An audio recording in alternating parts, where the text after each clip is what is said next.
வணக்கம். இன்றைக்கு நான் சூசியம் செய்ய போகிறேன். அதுக்கு ஒரு கப் பயறு ஊற வைக்க போகிறேன். இதை நான் 2-3 மணி நேரம் தண்ணி ஊற்றி ஊற விட போகிறேன்.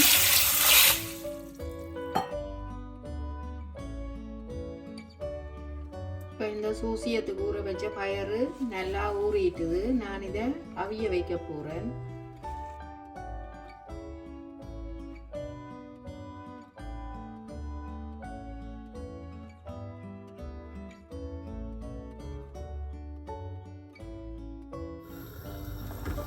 இந்த பயறு நல்லா அவியட்டும். அவிஞ்ச அப்புறம் பார்ப்போம். இப்போ பயறு வச்சு ஒரு 5 நிமிஷத்தால் கொஞ்சம் உப்பு சேர்ப்போம். சேர்ந்து அவியட்டும். இன்னும் கொஞ்சம் நேரம் அவிய இருக்குது.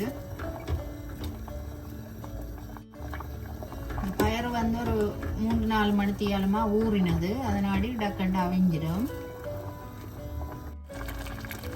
இந்த பயறு நல்லா அவிஞ்சிட்டுது. நான் இதை வடித்து எடுக்க போகிறேன். நான் இந்த பயறை இப்போ வடித்து எடுத்துட்டேன். ஒரு கொஞ்சம் தண்ணி இருக்கக்கூடாது, இல்லாட்டி பயறு வந்து உருண்டையாக பிடிக்கலாது. இப்போ நான் இதை மசிச்சு எடுக்க போகிறேன்.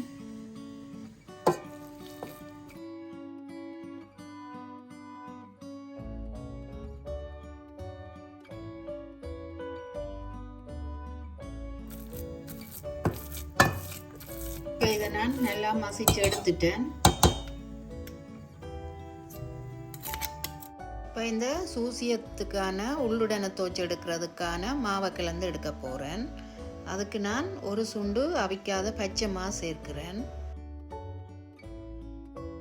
அதோட 1/2 கப் பச்சை அரிசி மா சேர்க்க போகிறேன். வெள்ளை அரிசி மா. அதோட கொஞ்சம் உப்பு சேர்க்க போகிறேன். கொஞ்சமாக மஞ்சள் தூள் சேர்க்க போகிறேன். எல்லாத்தையும் இதெல்லாம் நல்லா கலந்து எடுப்போம்.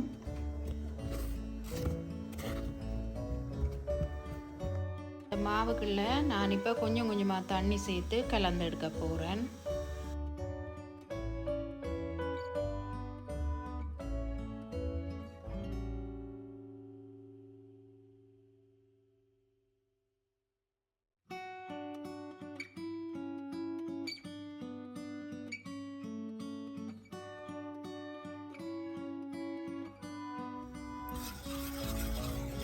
இப்போ கட்டி இல்லாமல் நல்லா கரைச்சி எடுத்துட்டேன். இந்த பதத்துக்கு கரைச்சி எடுக்கணும், தோசைமா பதத்துக்கு. இந்த கரைச்சமா கொஞ்ச நேரம் இருக்கட்டும். அது தோச்செடுக்கல பார்ப்போம். நான் இந்த ஒரு சுண்டு பயருக்கு 250 கிராம் சர்க்கரை எடுத்து ஒரு கொஞ்சம் தண்ணியில் நல்லா கரையை விட்டு பாகு காய்ச்சி எடுக்க போகிறேன்.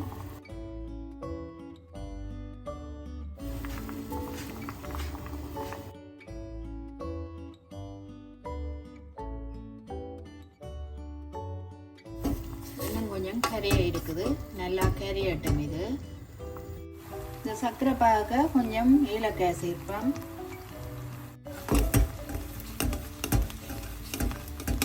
இந்த சர்க்கரை பாகு இப்போ ரெடி ஆயிட்டுது.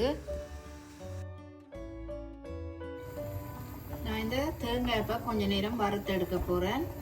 அதுக்கு கொஞ்சம் நெய் போட்டிருக்கிறேன். இப்போ இந்த தேங்காய் போட்டு இதில் வறுப்பேன்.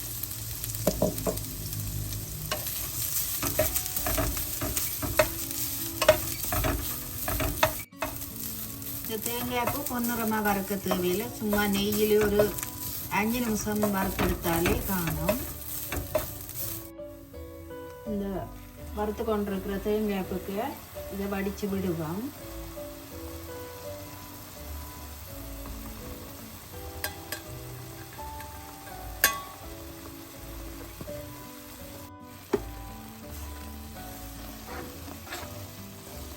இந்த தேங்காய் இது எல்லாத்தையும் நல்லா கலந்து விடுவோம்.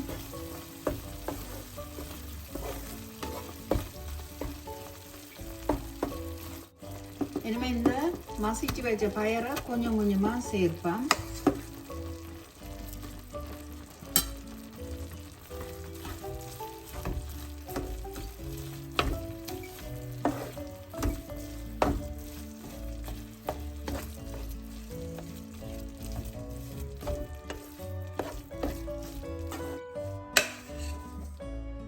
மிச்ச பயரையும் சேர்ப்பேன்.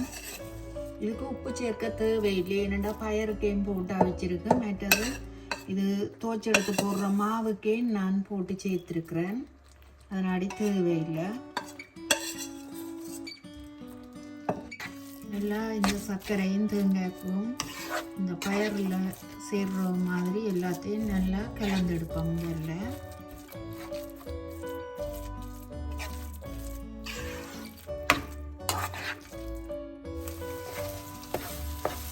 இப்போ இந்த பயறு கொஞ்சம் இறுகி கொண்டு வருது. இது கொஞ்சம் இறுக்கமாக வர இதை வச்சு நாங்கள் கலந்து கொண்டே இருப்போம். ஏனெண்டா உருண்டையாக பிடிக்கும். அப்போ அந்த பதத்துக்கு வரணும். இது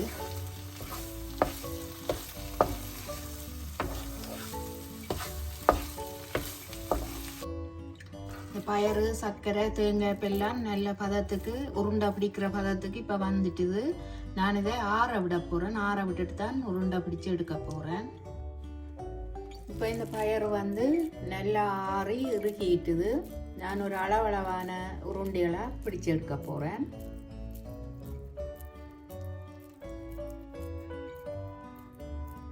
இந்த ஷேப்பில் உருண்டையாக்கி எடுக்க போகிறேன்.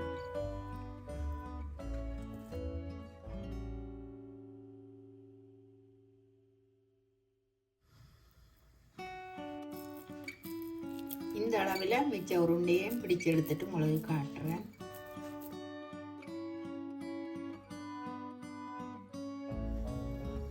இந்த பயரை நான் இப்போ அளவான உருண்டைகளாக பிடிச்சு எடுத்துட்டேன். இனிமே நான் பொரிச்சு எடுக்க போகிறேன். இப்போ இந்த கலந்து வச்ச மாவுக்குள்ள நான் இனிமேல் இந்த உருண்டையை போட்டு அப்படியே துவைச்சு எடுத்து பொரிக்க போகிறேன்.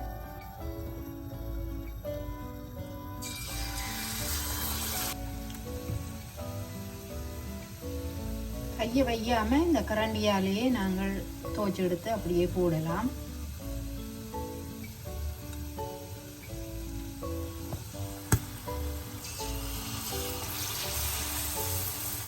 ஒவ்வொன்றா போட்டு கலந்து கலந்து பொரிச்சு எடுப்போம்.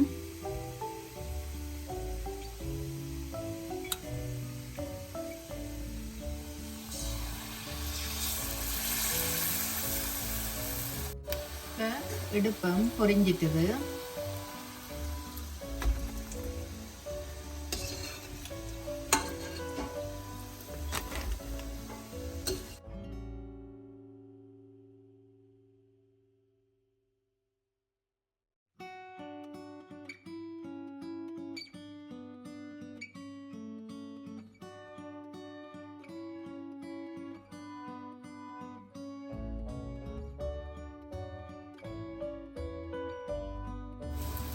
அடுப்பை மீடியம் ஹீட்டில் வச்சு கொண்டு தான் இதை பொரிச்சு எடுக்கணும், இல்லாட்டி கறியிடும் உடனே.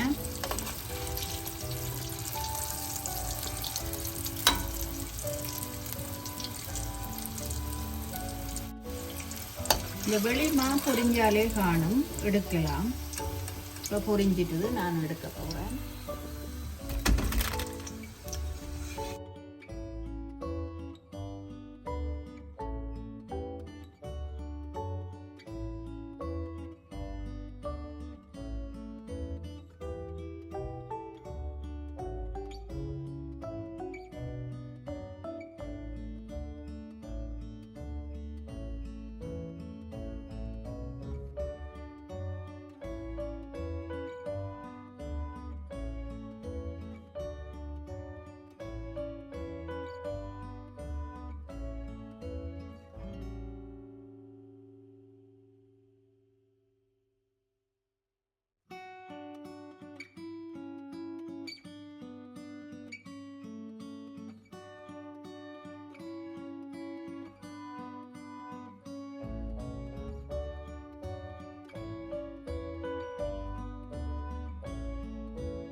இப்போ நான் இந்த சூசியம் எல்லாம் பொரித்து எடுத்துட்டேன். உங்களுக்கு இந்த ரெசிபி பிடிச்சிருந்தா எங்களோட சேனலுக்கு ஆதரவை தாங்கோ. நன்றி.